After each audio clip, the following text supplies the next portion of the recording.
This is Bound for Murder, a Typeset Tragedy, a Juliet Page Cozy Mystery, Book 4, written by Audrey Shine, read by Caroline. Chapter 1.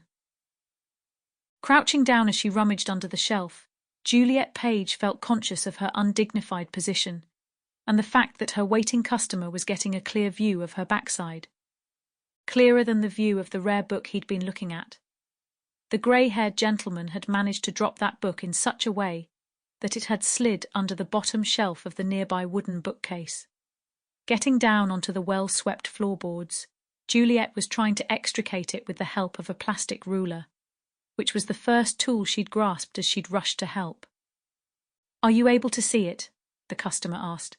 His voice was coming from right behind her. Well, from behind her behind. "I can't really see into the gap, but I think I'll be able to push it out with this ruler," Juliet said. Her russet brown hair was dangling around her face, which she was sure had turned beet red, as she wiggled and pushed the ruler.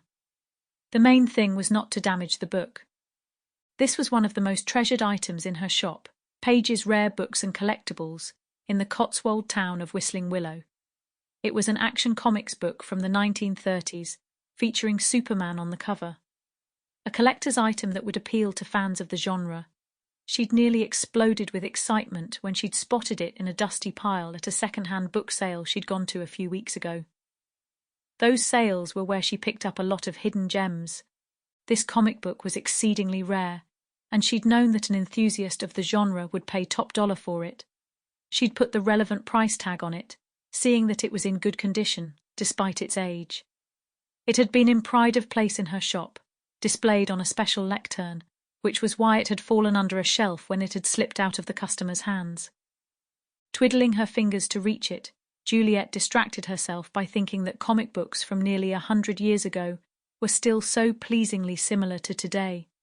The design, the movement, the colours, the excitement, modern and edgy for its time, and so visually appealing to readers. She knew this man would treasure his find just as much as she'd done, assuming she managed to get it out from under the shelf. With her thighs and right arm now quivering from the strain, Juliet felt the slim, rare book slide a couple more inches toward her. There. She caught it in a scissor-like grip between her index and middle fingers. Now, at this inelegant time, it brought back memories of her doing the same thing in her previous career as a librarian in California. When a book had slipped out of its bottom shelf row and she'd had to retrieve it, it had often been to the... Sample complete. Ready to continue?